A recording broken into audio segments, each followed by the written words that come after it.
Good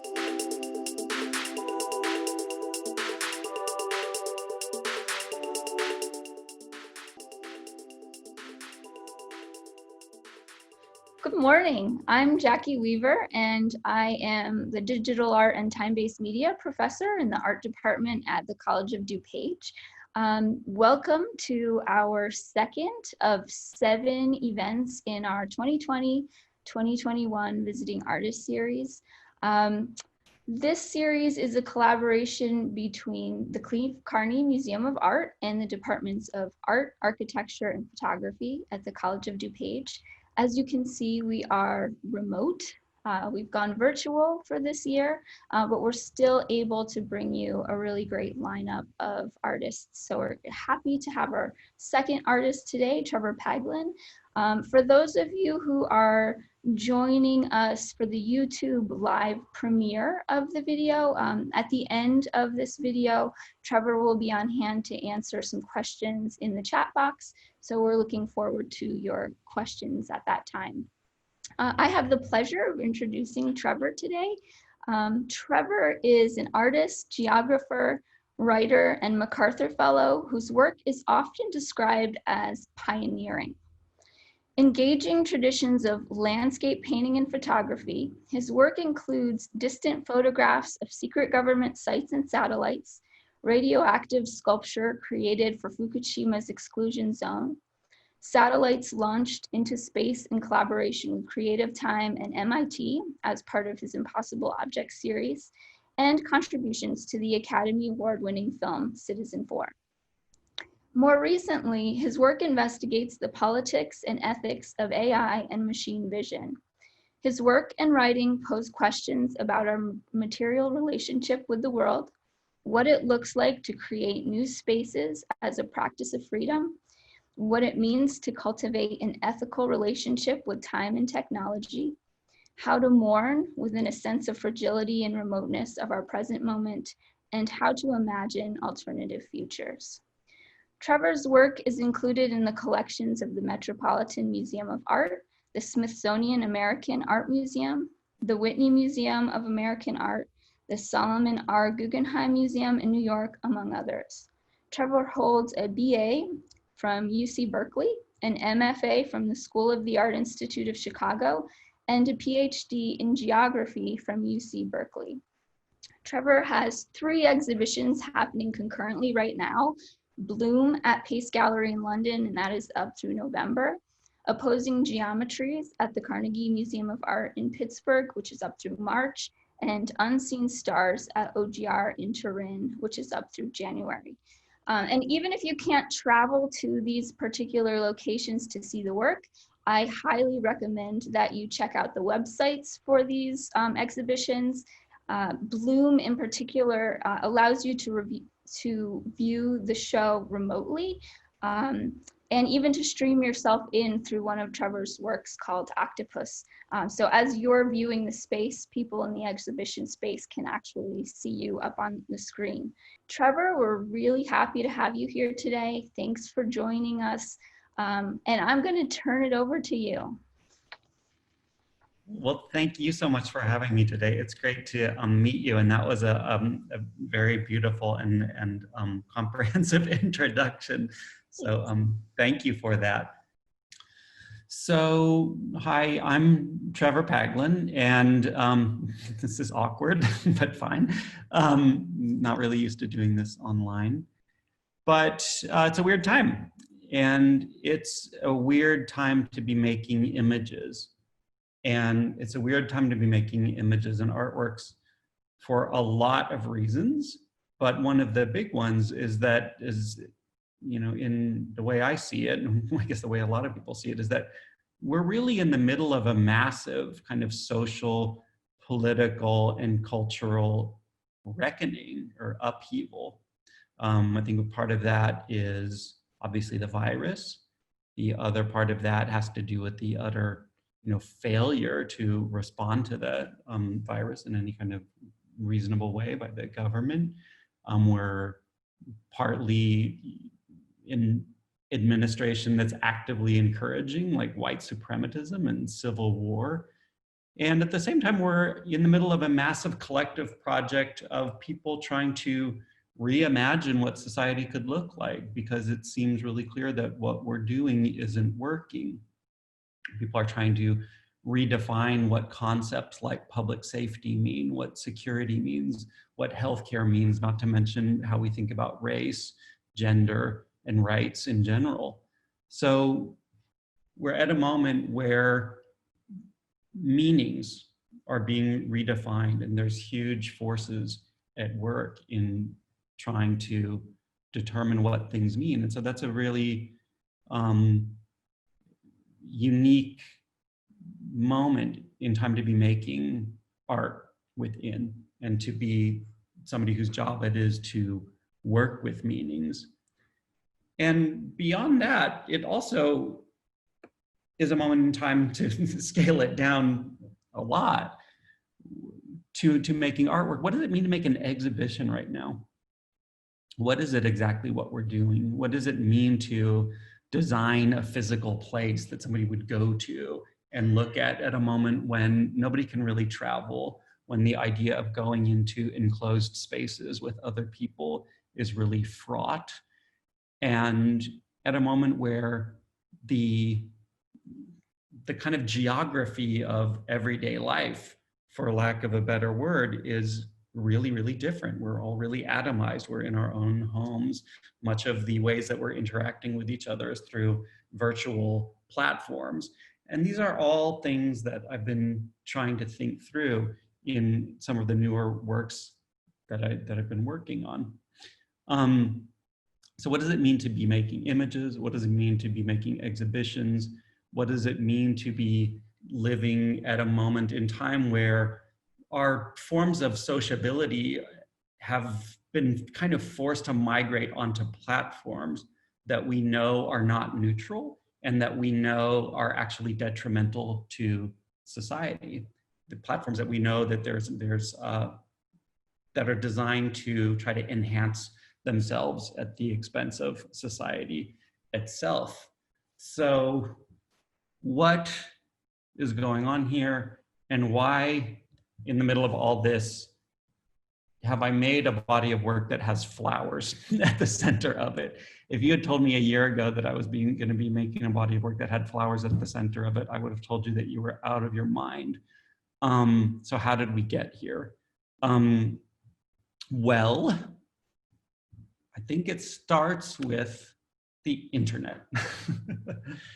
Describe how we got here, we have to look at the internet. And I think that when we think about what the internet is, if you do a Google search, for example, for the internet, you get popular images like this, images that show an internet which is immaterial, that is everywhere, that is nowhere, that is all pervasive, and yet unsighted, as it were. But a number of years ago, I started thinking about the internet in a really different way. That's when I was working on the Citizenfour project and working with the Edward Snowden documents. And to understand those documents and to understand the system of mass surveillance that was being described in those documents, you had to learn how to see the internet really differently.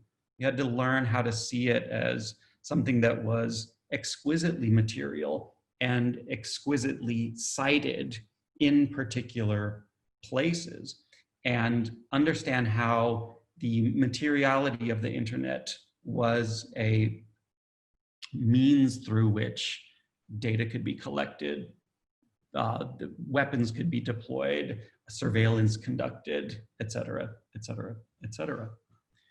And so I had spent a lot of time working on different projects that were just trying to shape these metaphors, or trying to undo this metaphor of the immateriality of the internet, try to look at the internet itself as a kind of landscape. And that took me to do projects like this. I started traveling around to the places where the continents were connected to each other by fiber optic cables to create this planetary system of communication. And these were very often places where state apparatuses like things like national security agencies had set up giant sensors to collect all the information moving through the internet. So this is a place in Long Island, a place in Northern California, north of San Francisco, the west coast of Oahu in Hawaii. And so I was going to these places and just trying to understand what the internet looked like, where the internet was, going to these locations like this in Marseille, in France, where the internet is, where Europe is connected to the Middle East and to Asia, and places in the US where the East Coast of the United States is connected to Europe, what have you. These are places.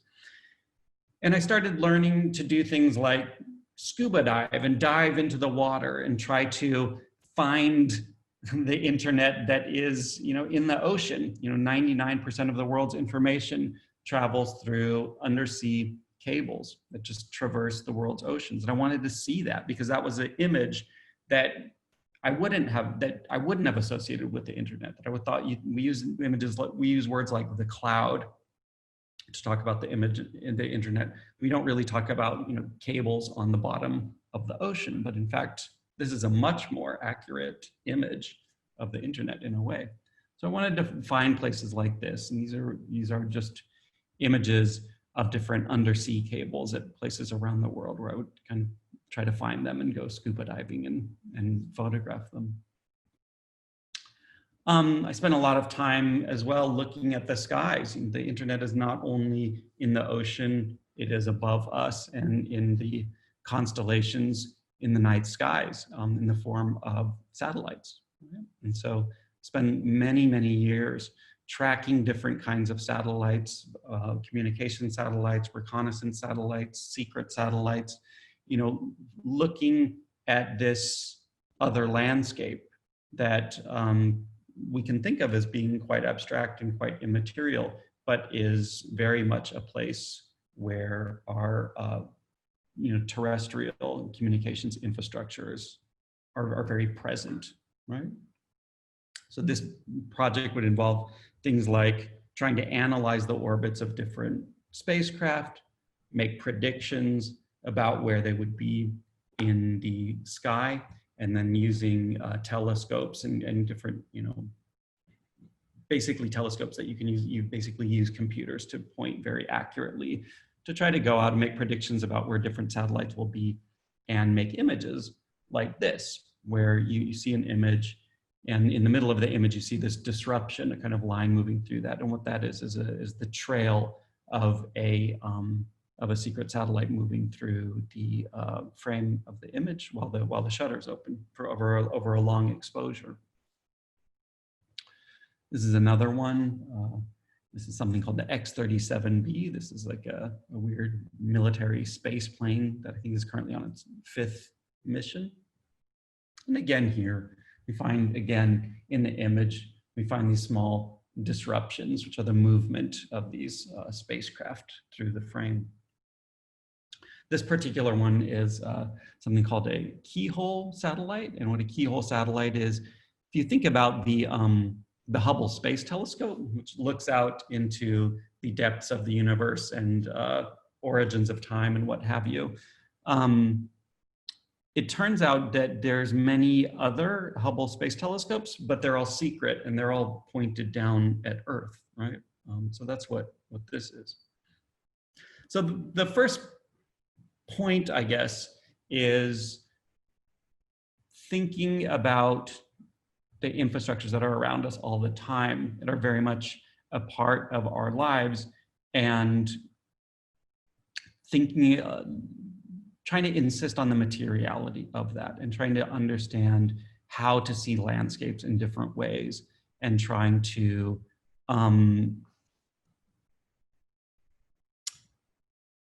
as a way towards trying to understand what some of the politics of these infrastructures might be, right?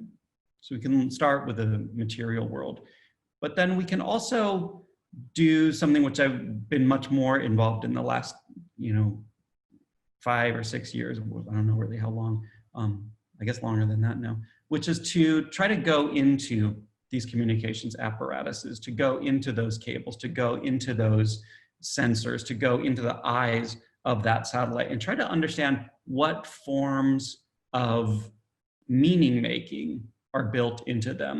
How do things like computer vision systems work? How do things like artificial intelligence systems work? How does this infrastructure, which is dedicated towards the collection of data at a planetary scale, what mechanisms does it use to try to make sense of that data? And what are the implications of that? And what are the politics of that? So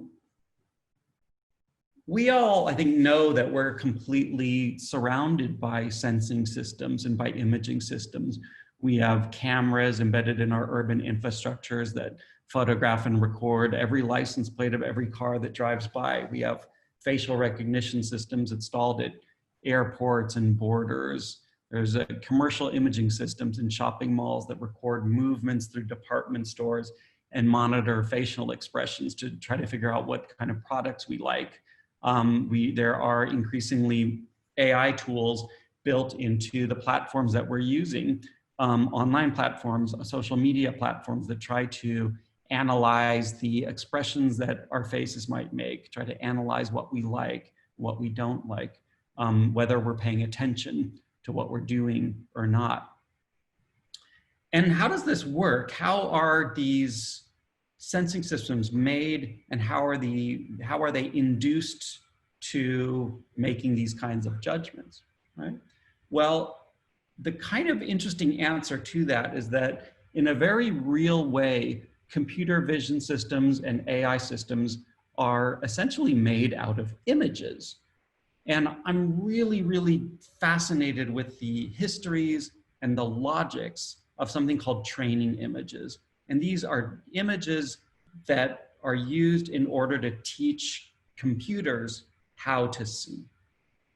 And I'll show some examples from that. So one early example of this phenomena comes from the military, basically. What happened was that in the early 1990s, the military wanted facial recognition to exist.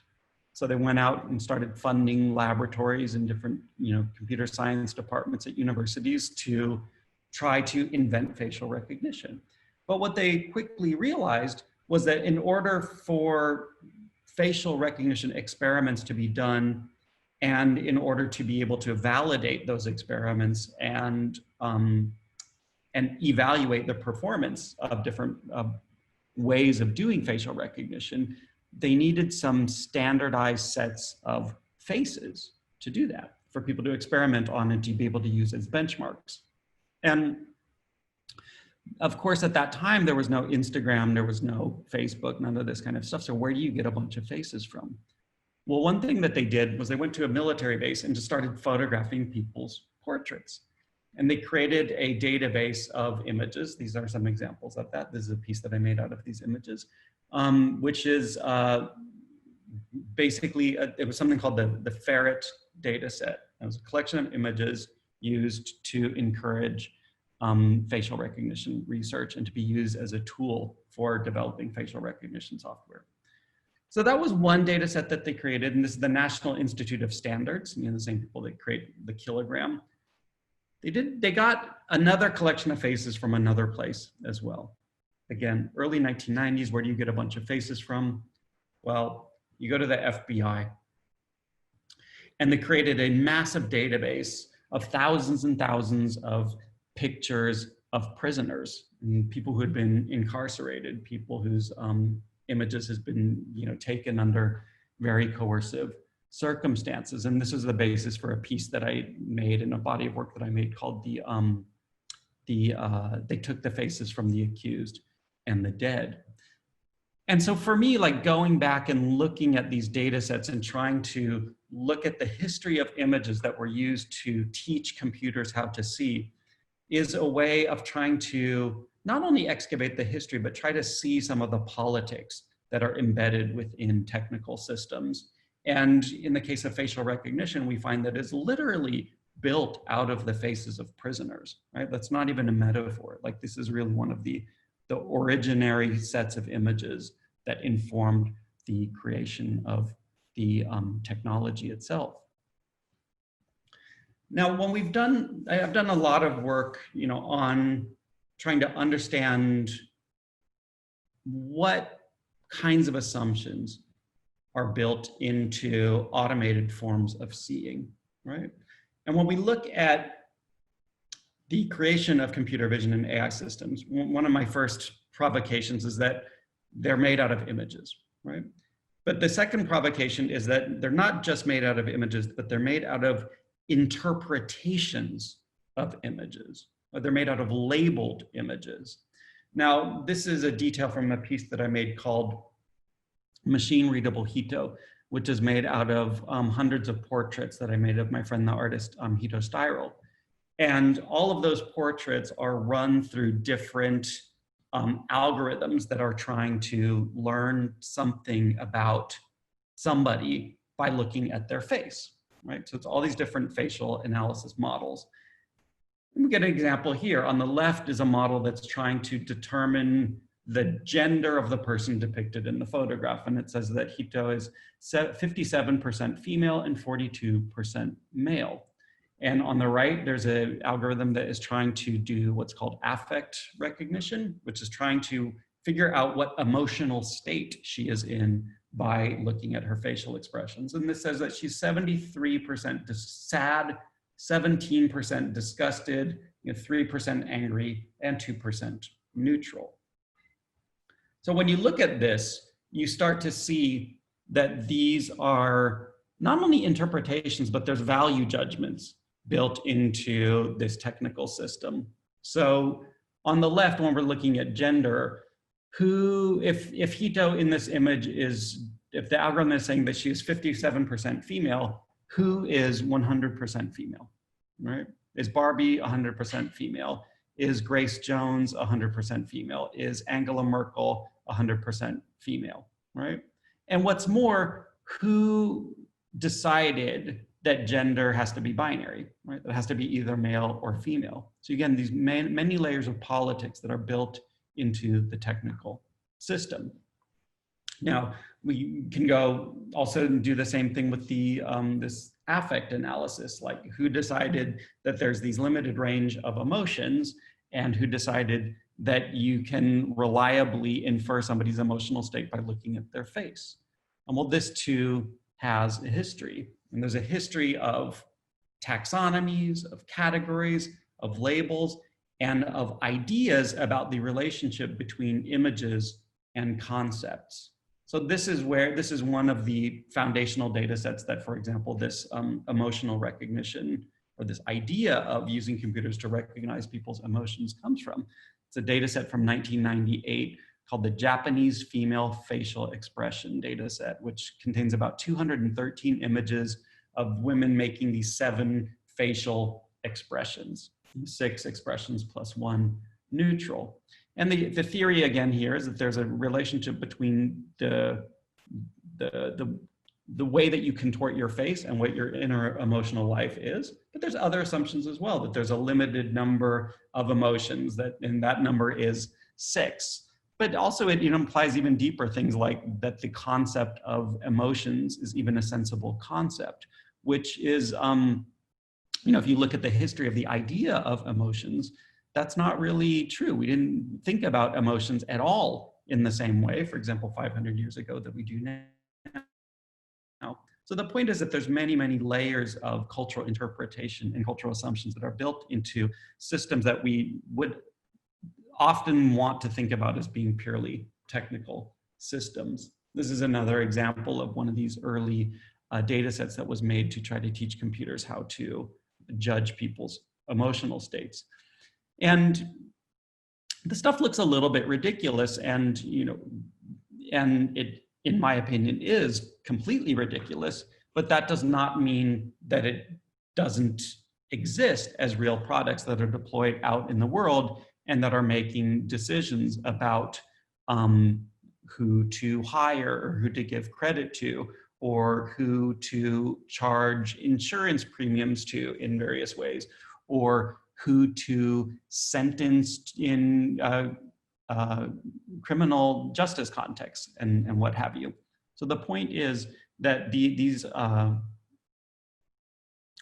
sorts of assumptions are not just built into systems that are curiosities within computer science laboratories, but they're increasingly built into systems that are very much a part of our everyday lives, that are very often evaluating us and judging us in ways that are opaque to us, that we don't understand how that is happening. Now, if we go further and further into this history and the kinds of politics that are built into the training images and traded data sets that artificial intelligence is built upon, we find here an iconic training set. This is one that I've spent a lot of time with called ImageNet. And this is a training set from 2009 that was created at Stanford and Princeton. And it's massive, and it is really one of the benchmark or, kind of the foundational training sets for contemporary artificial intelligence research. It's a data set that consists of about 14 million images that are labeled into about 20,000 categories. And this was an attempt to create a database of images that, in the words of its creator, a Stanford professor named Fei-Fei Li, the idea was to, quote, map out the entire world of objects. And it's massive and it's intricate. And it's really a marvel. ImageNet has, for example, 1,478 pictures of strawberries, 932 pictures of strawberry ice cream, 604 pictures of strawberry daiquiris. It has categories for apples, apple butter, apple fritter, apple dumpling, apple jelly, apple juice, apple pie. And that's not even all of the apple related things. It's a data set that goes on and on and on in terms of the complexity of the range of categories and of the number of images that are attached, that are included in these different categories.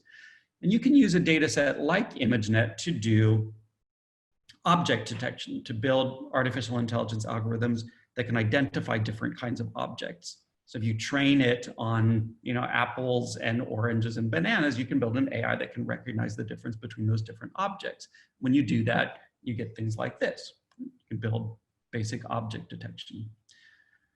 Now, when you look further into this ImageNet data set, though, we see that something like pictures of apples might not be particularly controversial. I actually think they would be, but we can just pretend that they're not. But what happens is that when you're dealing with data sets that have thousands and thousands of classes, you obviously have thousands and thousands of different nouns, and all nouns are not created equally. Some nouns are a little bit more nouny, to use the kind of terminology of George Lakoff, than others. Other nouns are quite abstract. Some nouns are concrete. Other nouns are just value judgments. And so this is an example of a neural network that's been trained on an aspect of the ImageNet data set. And you kind of see some interesting things going on here. We see things like this: furniture, chair, that black tie. But then we see something else, especially when it's classifying the people. It's saying that this person is a worker, this person is a leader, this person is a legislator. Where does that come from? Because what does it mean to say that somebody's a leader and somebody's a worker just by looking at their picture? What we're starting to see is there's a kind of ideology built into the system where people are not being described so much as they're being judged. And where does that come from? Well, when we look into the categories of ImageNet, we find that there's about 25 or 2,600 categories of different kinds of people, right? There's things like cheerleader, scuba diver, what have you. But then we have things that are a little bit less, little harder to make sense of in terms of a relationship between an image and a concept. For example, acquaintance or friend. How can you have an image that describes that concept? But we go further and further, and we find classes that are not just judgmental, but we find ones that are cruel, that are like ableist, that are racist, that are homophobic, that are misogynistic. We find things like this, like debtor. We find things like bad person, swinger or tramp, failure, loser, non-starter, unsuccessful person. And keep in mind that these are images that are meant to be used to train AI systems how to recognize different kinds of people. So when we're looking at these kinds of concepts, like the concept itself is a judgment. The concept itself has politics built into it. And those politics, I think, are quite bad.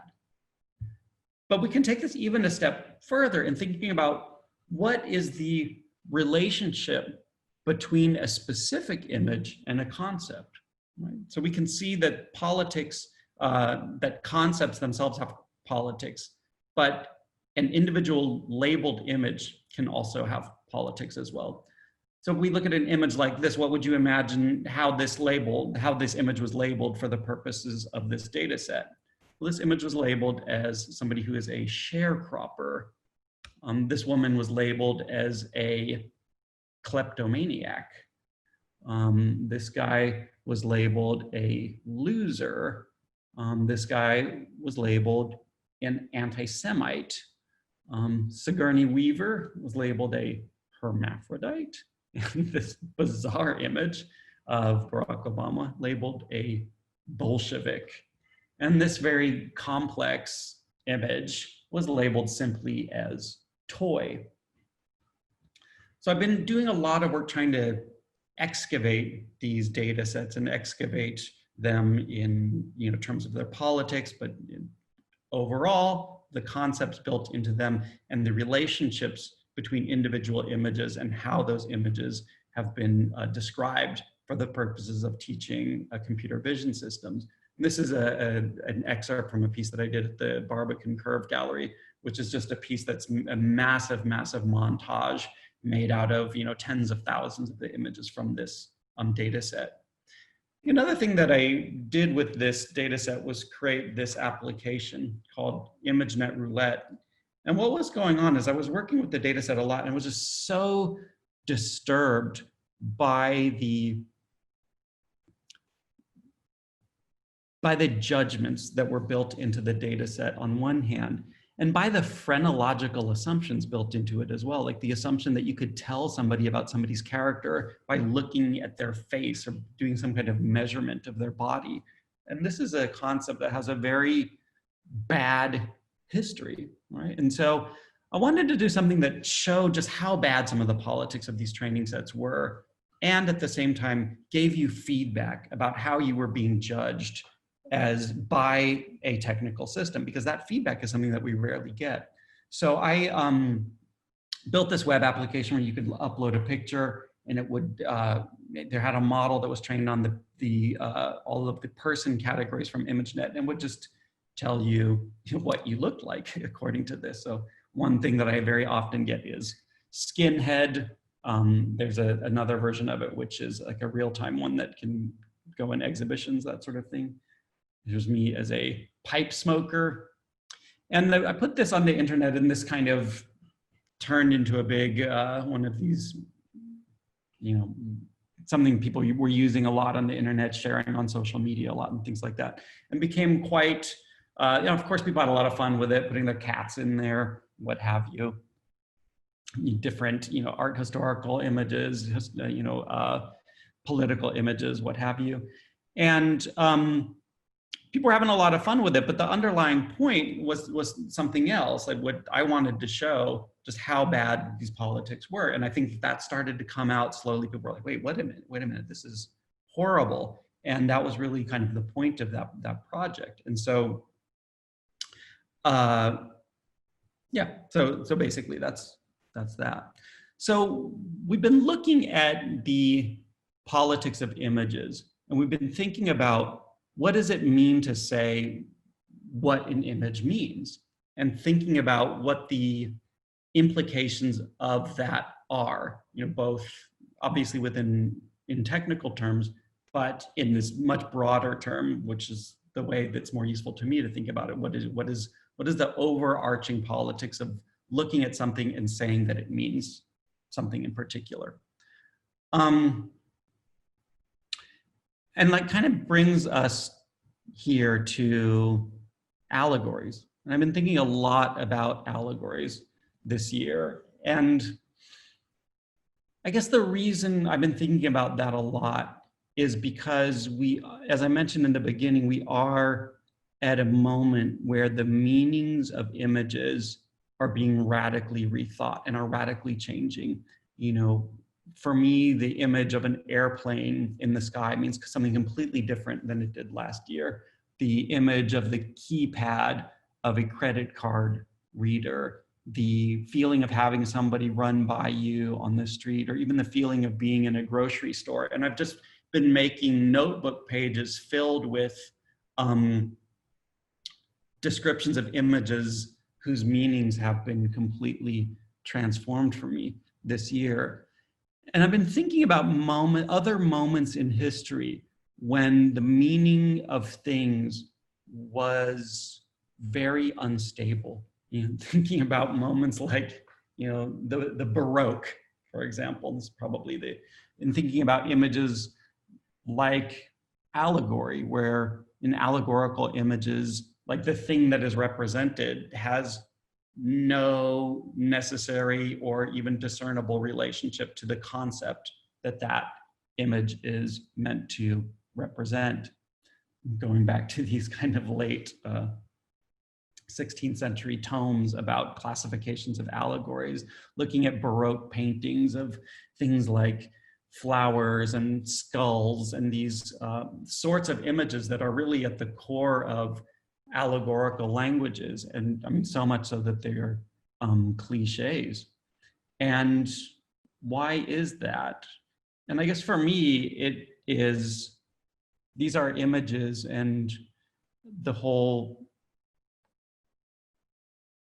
kind of idea of allegory is that images are never fixed, and that they can mean many, many different things, even self-contradictory things at the same time, right? We can think about flowers as being images of congratulations, but also condolences. They can be images of chastity and sexuality. They can be images of beauty and decay. They can be images of the transcendent and the impermanent.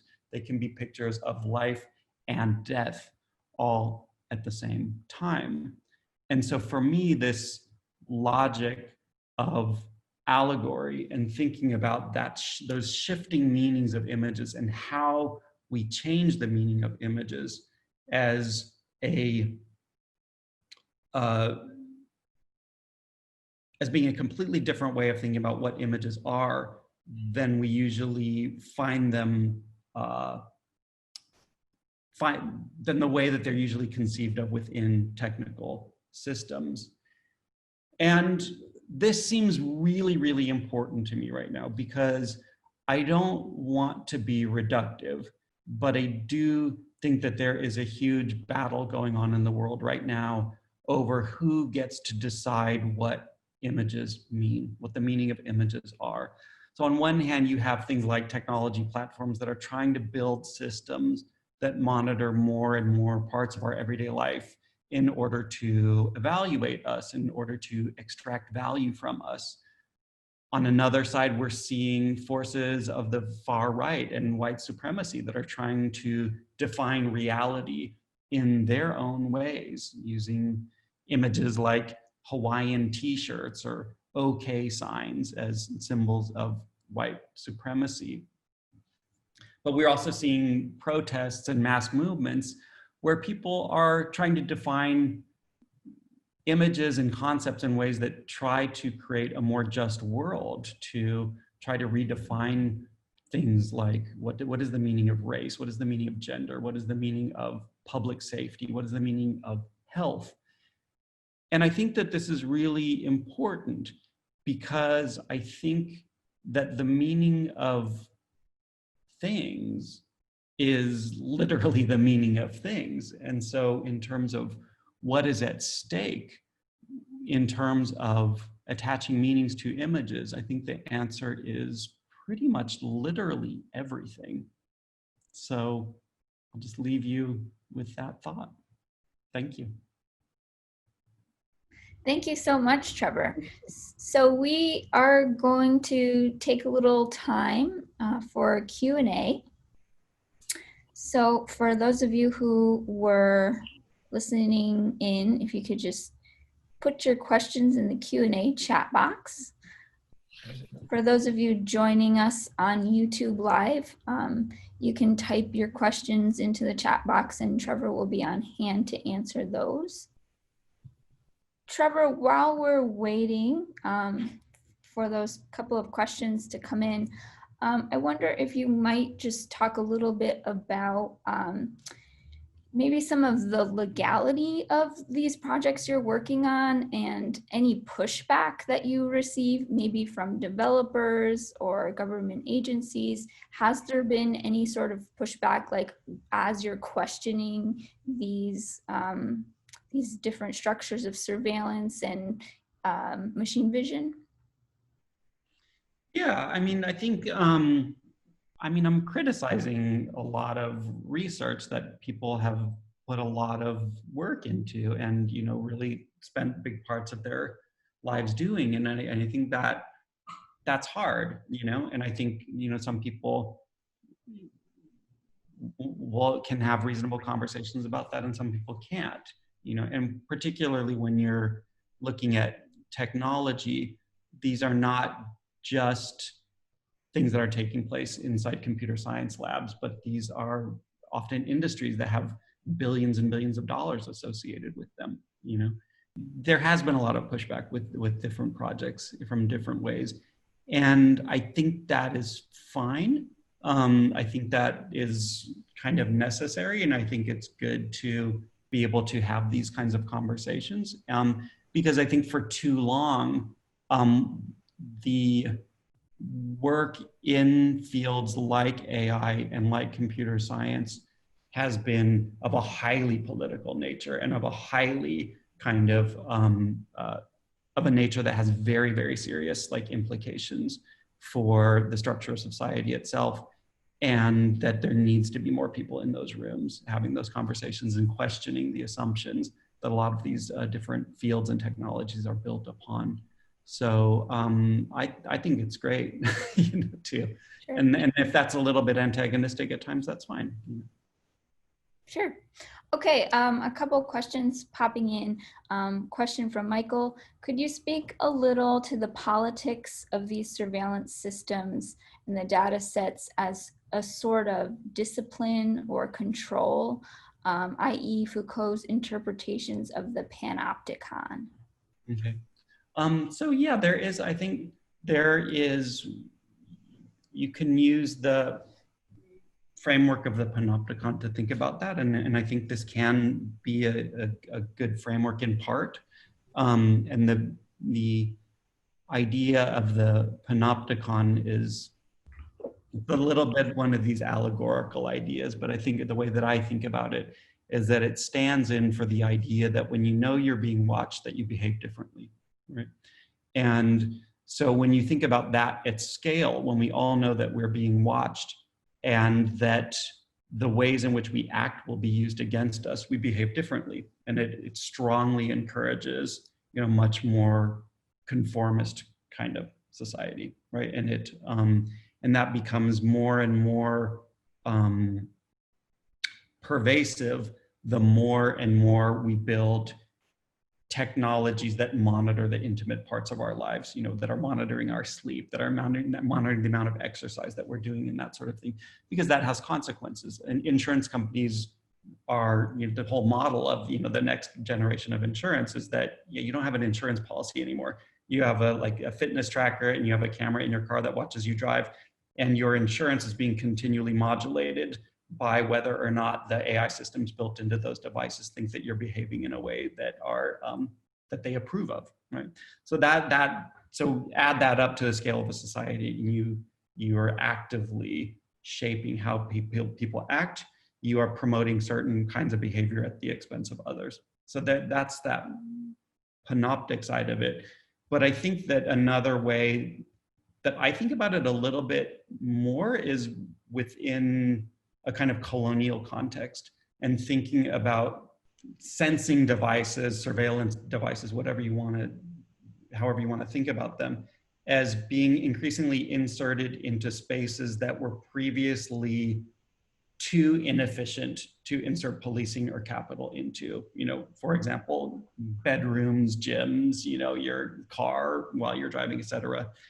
And opening up all kinds of places that were previously inaccessible to those kinds of political and economic forces, and making them now available.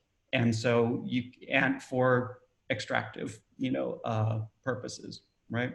So your body, literally the biology of your body, like what you do in your free time, is now subject to capitalism, basically to people extracting money from in all kinds of different ways. And of course then on the other side is increasingly subject to policing as well. To me, that's a little bit more of a productive way than the kind of classic panoptic way of thinking about surveillance, but I think both of them are useful. Another question that we have from Ari: what is the most unforgettable moment you've had while making your art or doing research for your art? I've had so many. Like, I don't know. I think the fun thing about making art, or the way that I approach making art, is I do a lot of empirical work. So I don't go into the studio every day and then like throw together some work of genius or whatever. There's a lot of research involved. There's a lot of diligence involved. There's a lot of rigor involved. And there's a lot of work in the way that I make art. There's a lot of work that goes into putting yourself in the position to be able to see something, if indeed there turns out that there's going to be something to be able to see.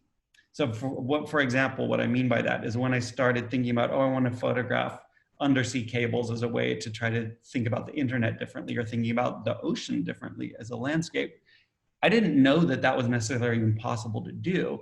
But in order to figure out whether it was impossible to do, you have to learn how to scuba dive. You have to learn something about underwater navigation and bathymetry. You have to learn all of this stuff. And then you have to rent a boat and go diving. You have to do all of this stuff in order to put yourself in the position to see something, if indeed it's possible to see, and you don't know that before trying it out. So those moments where you've done all of this work to try to see something, and then you're like, oh, and now you see this thing that few people have seen before you, if anyone, is always really exciting, because on one hand, it's exciting because your work paid off, but it's also exciting because it makes you see the world around you differently. And I think for me, that's one of the most exciting things art can do. So I also noticed that when you were showing us some of those images at the beginning, you were showing us moments of you doing the thing or preparing to do the thing. So is there like a performative aspect to the work for you? Do you think of it in those terms at all? For sure. I think about, it's like, for me, there's like where the frame of the artwork ends and where the world begins is completely blurry, and they really just bleed completely into one another, to the point where even giving like a presentation like this, it feels really artificial to say, okay, now here's the artwork and here's like the stuff that's behind the artwork. All of these things in my mind and practice kind of flow seamlessly from one to the next. Another question, this one from Brianna.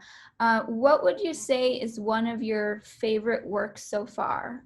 And then she also asks, do you think it's possible for AI to advance over time to make accurate to perfect facial expression recognition and judgments of who a person in the image is? Mm-hmm.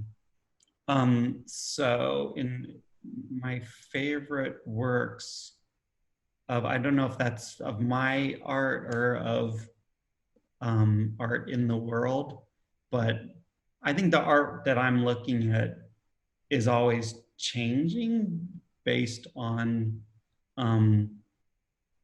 based on what I'm thinking about. And I think I get different things out of, different, yeah, so I would never say like, oh, this is like the one artwork that is the thing that keeps on giving, but there are certain touchstones. I mean, I think about abstract art a lot from a lot of different perspectives. I mean, so that's like something I kind of, I'm always getting interested and like kind of going back and forth with.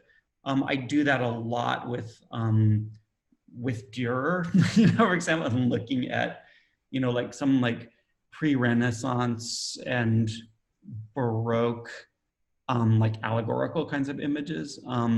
And that is, something I'm constantly going back and forth with. Cave art, it's another one. Those are just endlessly interesting to me in terms of being examples of images that have been kind of radically detached from history. So as like kind of case studies of like, what is an image when you completely strip historical context away from it. So there's different kinds of images and different kinds of artworks that that are kind of endlessly fascinating to me for those different kinds of reasons. In terms of AI advancing over time to make accurate to perfect facial expression. So it depends on what we mean by that. So I think facial recognition, like in terms of like identifying somebody, like somebody's identity by looking at their face, is getting better all the time. And in places like China in particular, it's being combined with other kinds of technology to really do precise surveillance. So you can combine facial recognition with, for example, systems that identify different kinds of clothes, different cars, different locations, and you can use multiple kind of overlapping forms of computer vision and identification technologies to, to absolutely identify who different people are in different places with pretty high accuracy. Now, that is not to say that these things fail all the time and have put people in prison that don't belong in prison, et cetera, et cetera, et cetera. But I don't think that that is the right question, I guess. For me, the right question is to ask who is benefiting from these forms of technology and the forms of power built into them? And do we want to have a society in which those forms of power are being optimized? Because they're always going to be optimized at the expense of somewhere else.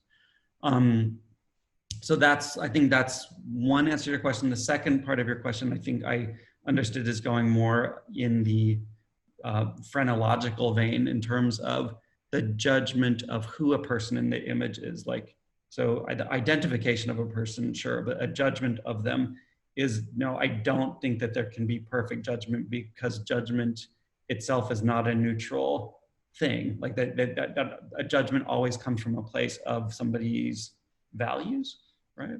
There can never be a neutral evaluation of a person. And on one hand, so that's one philosophical answer to that. The other side of the philosophy is, can you learn something about somebody by looking at an image of them? And I think no, basically no. So, and I think it's pseudoscientific to imagine that we can. Sure. David is noticing the flag on the wall behind you, and he asked if you could talk about that at all. Yeah, it's it's a leftover from a project many years ago that I did at The Hague, where I had made flags of logos of different American, basically global surveillance programs. And so this was the one that's on that flag is a big picture of an octopus that was the logo for a spy satellite, and it says, "Nothing is beyond our reach." And that's basically what it is. Our last question here, what does this tell us about the way we view privacy and how it relates to government? Mm-hmm. Yeah, so I don't really put a lot of stock in the concept of privacy in and of itself. And because what I think is hard about the concept of privacy, it's very individualistic. Like it leaves it up to me to decide what I want to be private and what I do not want to be private. And I think that if we think about privacy, it starts to tempt us into thinking about things like data collection as something that I either can or cannot opt in or out of, or something that I choose to opt in or out of, or something that the solution to any problems associated with it should be at the scale of an individual. In other words, we should allow people to have control over their data. That can be very quickly the conclusion that you come to if you frame data collection and analysis as a question of privacy.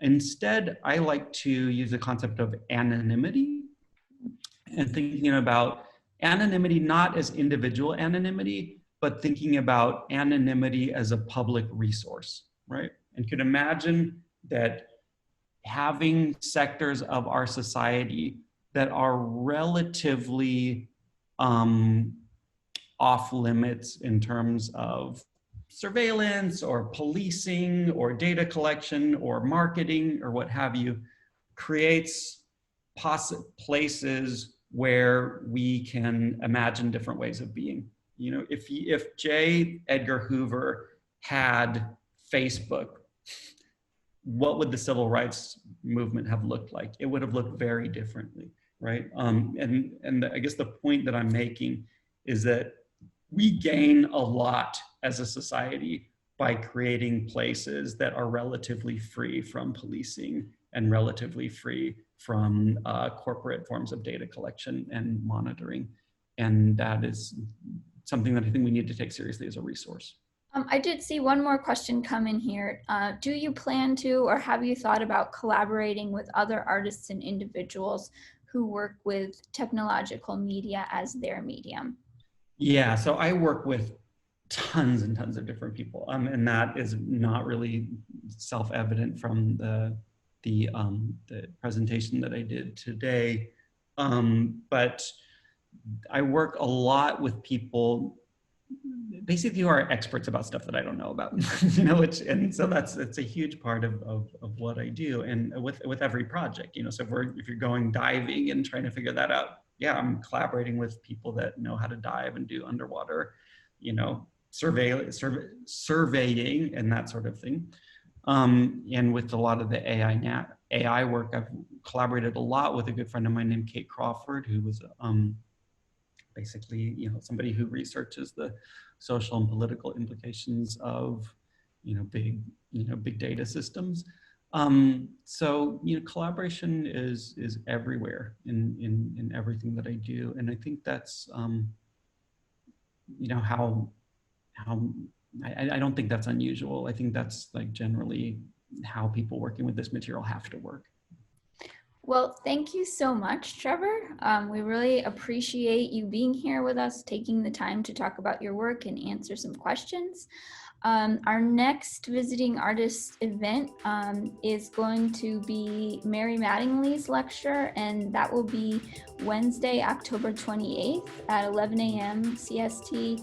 And then the following conversation will be between art historian Darby English and artist Ayana Moore. That will be Tuesday, November 10th at 1 p.m. So thank you for everyone who participated in today's talk. Thanks for the questions in the chat. We really appreciate all of that. And thanks so much. We'll see you at the next event.